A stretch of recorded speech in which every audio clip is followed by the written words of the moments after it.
네, 정보통신정책연구원의 성옥재라고 합니다.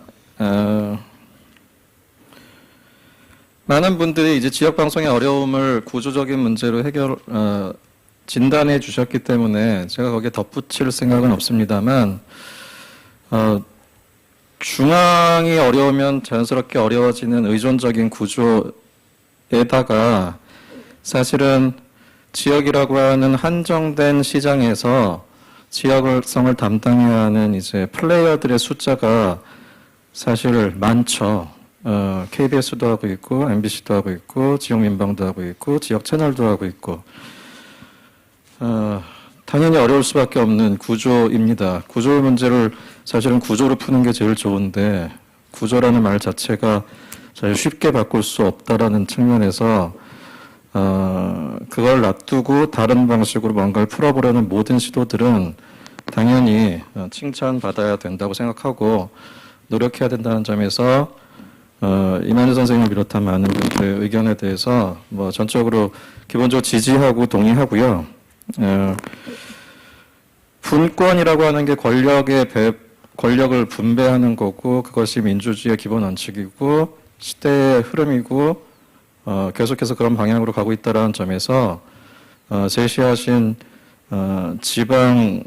지역방송위원회는 당연히 뭐 전적으로 동의합니다.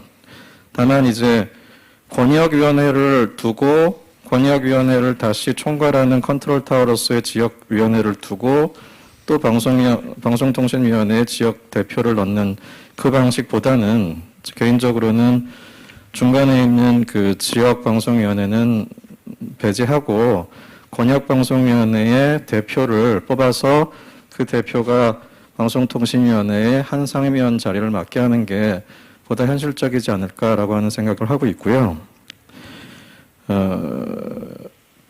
제가 분권은 조금 더 이야기하기 쉬워서 먼저 했고요. 사실은 이제 마지막은 이제 재원과 관련된 문제를 이야기 안 할 수가 없는데요.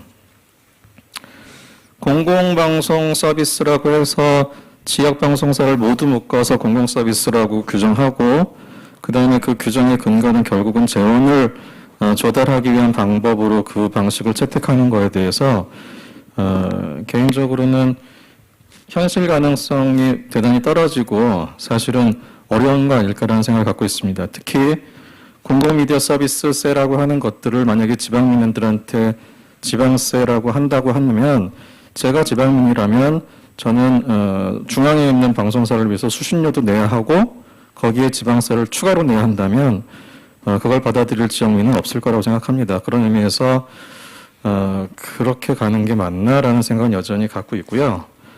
그럼 이제 나머지 남은 건 결국은 기금인데 아까 안정상 위원님께서 말씀하셨다시피 기재부는 기금의 신설을 굉장히 반대합니다. 아마 앞으로도 반대할 거고 쉽지 않겠죠.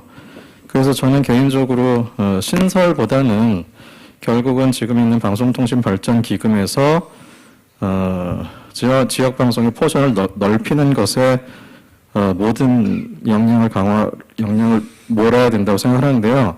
예를 들면 이런 겁니다.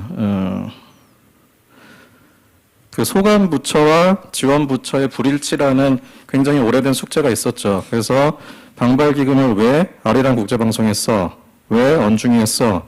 왜 국악방송에 써? 뭐 이런 식의 것들이 있었습니다. 그래서 그 오래된 논의가 결국은 사실은 반영돼서 재작년에 있었던 한 300억 원이 넘는 아리랑 국제방송의 지원액이 200억대로 지금 감소된 상태거든요.